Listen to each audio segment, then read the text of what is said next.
pinaka natutunan ko na i-let go mo na. Hayaan mo na kung hindi ka nakuha. Marami pa dyan. Meron para sa'yo. So, try lang ng try. Kung huwag kang magmukmok sa bagay pinag-auditionan mo na hindi ka nakuha. Marami pa dyan mas okay. Try lang ng try na, uy, baka kasi may acting video na nare-require.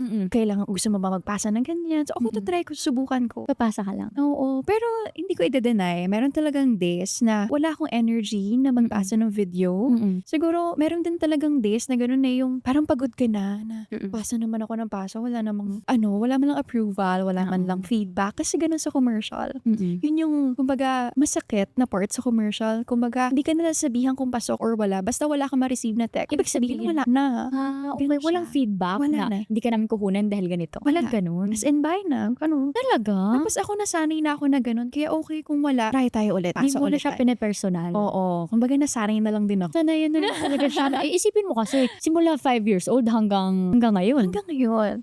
Siguro nasanay ka na lang din at maganda na yung pag-handle mo ng rejection. Oo. Is that something na kailangan matutunan ng isang aspiring model? Yes. Lalo na ngayon, sobrang daming competition. Madami ng Super.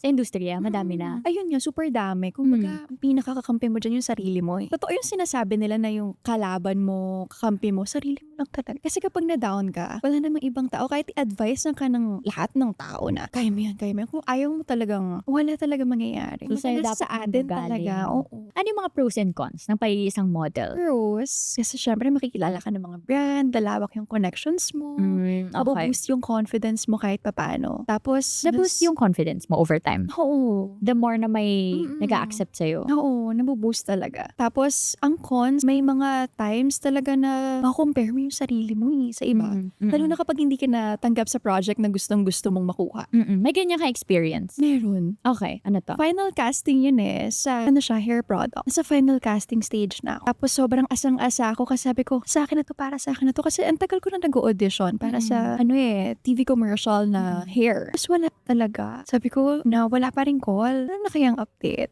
Tapos nakita ko yung agency, nag-post na sila ng nakuha. Kumbaga parang sa commercial walang closure. Ganon. Parang open-ended, yung mga Oo. ganun. Okay. Parang ginost. Oo, ganon. Parang ginos. So ako, nasanay na lang ako ng ganon. Na kung walang call, sige, try na lang tayo ng iba. Uy, natuwa ako. Natuwa ako kasi di ba meron kang hair commercial recently? Pero ano lang ako doon, body double. Hindi. Guys, kilala niyo ba kung sino kasama niya doon? Si Pia Wurtz.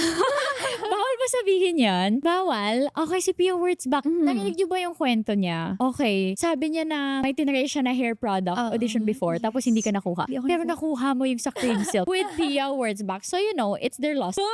Tapos gusto kong i-share. Diba nga try ako ng try ng commercial before. Tapos nagkaroon ako ng parang opportunity na sabi sa akin nung caster na, pwede ka ba pumunta ng namin, ng studio, ng office namin sa Makati. So ako syempre, go!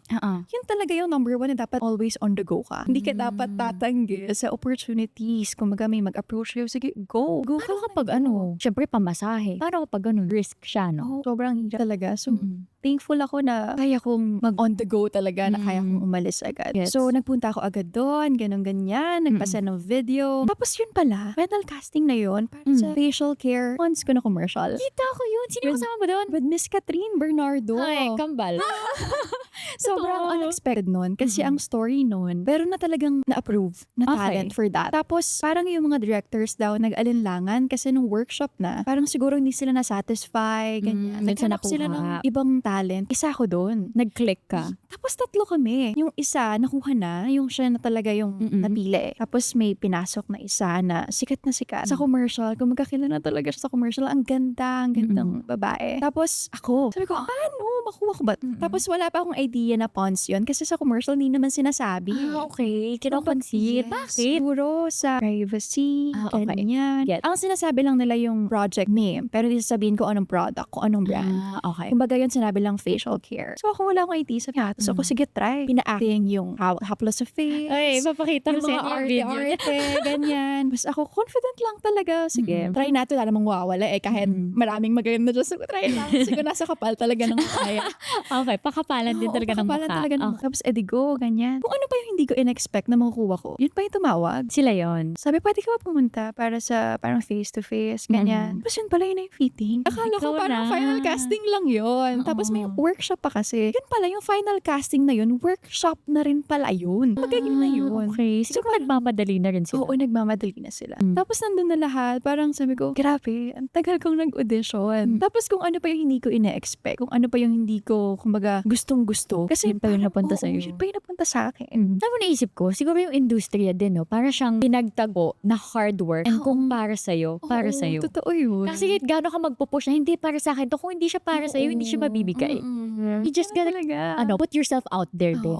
Tsaka wala talagang parang red. Syempre, may part sa atin na kapag di tayo nakuha, madadown tayo, sasama yung loob. Yun yung pinaka natutunan ko na i-let go mo na. Hayaan mo na kung di ka nakuha. Marami pa dyan. Meron para sa'yo. So, try lang ng try. Kung huwag kang magmukmok sa bagay pinag-auditionan mo na hindi ka nakuha. Marami pa dyan mas okay. Totoo yun. Nasa mindset din talaga. Ganun. Mindset din talaga magsisimula. Lalo na sa industriyang to, parang kailangan sobrang tibay ng loob mo. Super. Hindi ka pwedeng marupok dito.